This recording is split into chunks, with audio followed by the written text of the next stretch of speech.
اوسنی چې کوم بدلون راغلی دی هغه یو خو په ګېټونو باندې د دوی سره چې کوم چلند دی د پخوا په مقابله اوس ډېر ناروا شوی دی، ډېر ناروا دی. دومره خبره پخوا دوی دومره ډېر نه نیول کېدل، اوس چې دوی څنګه راواوړي ته لږ د هغه ته خو ګوره د دوی استحصال چې په کوم طرز یې کوي. اول پیسې ځنې واخلي په ګېټ باندې بیا راواړوي، دی په پیسو رااړوي په بیان افرین، بیا به پیسې ځنې واخلي تر کراچۍ پورې به یې ورسوي.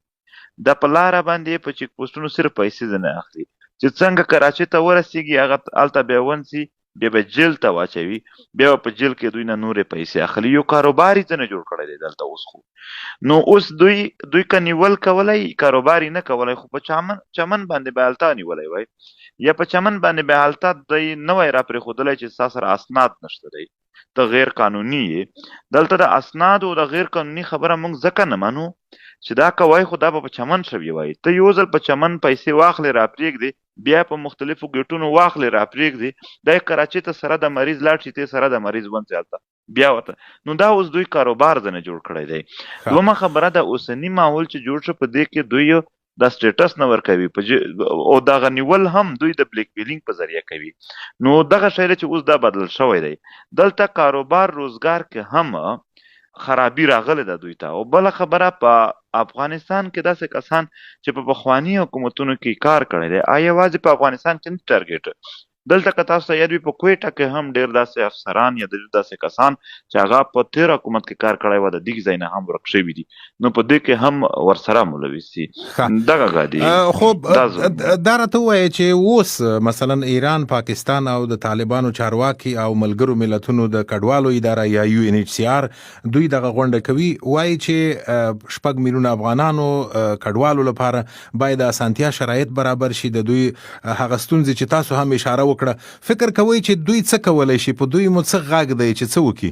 د کډوالو عالمي اداره باید په ایران باندې، په پاکستان باندې، په خپله په طالبانو باندې دا پریشر واچوي، دا زور ورسره وکړي چې دوی یو خو چې کوم ګېټونه د تګ راتګ دي دا ورته اسان کړي، دغه مشکلات ځنې لرې کړي. او بله خبره چې یعنی دوی خو هلته چې راځي هم دلته په ضرورت پسې راځي، نو دغه ضرورتونه دغه صفتونه د بلیک میلینګ چې کوم دوی کوي دلته کاروبار ځنې جوړوي، دا کاروبار ځنې ختم کړي، دا تګ راتګ اسانتیا چې څه ورته جوړه کړي. نورې مسلې افغانان تکړه خلک دي، نور لاس او پښې مزدوري هم کوي، چاته لاس نه نیسي، نور سوال منت نه کوي. خو دومره دا هم چې په تګ راتګ کې نیول او بلیک میلینګ کول یعنی یو بزنس په کول، یو کاروبار کول، دا بند کی. بل تشدد بند کی. په ایران کې داسې ویډیوز راځي چې انسان یې کتلی نشي، په دې پاکستان کې داسې ویډیوز راځي چې تاریخ یعنی سړی خپل تاریخ ته شرمنده شي چې په یو ریسې باندې 100 کسان تړلي وي. د زنانو خیال نه ساتي، په دې ګېټونو باندې د زنانو چې کومه بې احترامي روانه ده د برداشت نه بهر ده. نو کم سے کم دغه دا عالمي اداره چې کومه د کډوالو دا د یو که نور زیات نشي کولی، هېڅ نه کوي، دومره د وکي چې بې عزتي د چا نه کوي، انسانان دي، بې احترامي د نه کوي.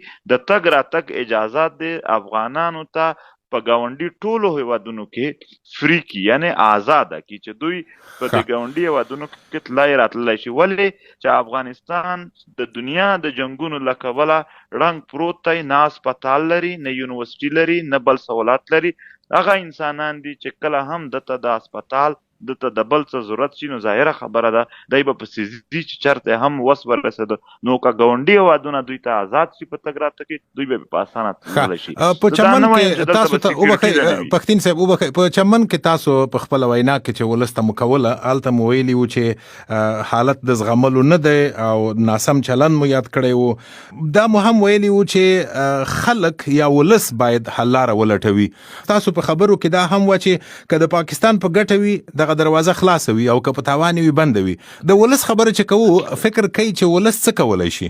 ولس مزاحمت کولی شي. باید ولس هلته د خلکو کوتک زغمل ته نه ملې ټیټې نه کړي، بلکې هلته چې څنګه یو کس باندې هم یوګا کېږي تشدد، هغه ټول خلک راشي د هغې د تشدد د مخنیوي په یوه یعنې په سوله ییزه لار باندې دوی مزاحمت وکړي.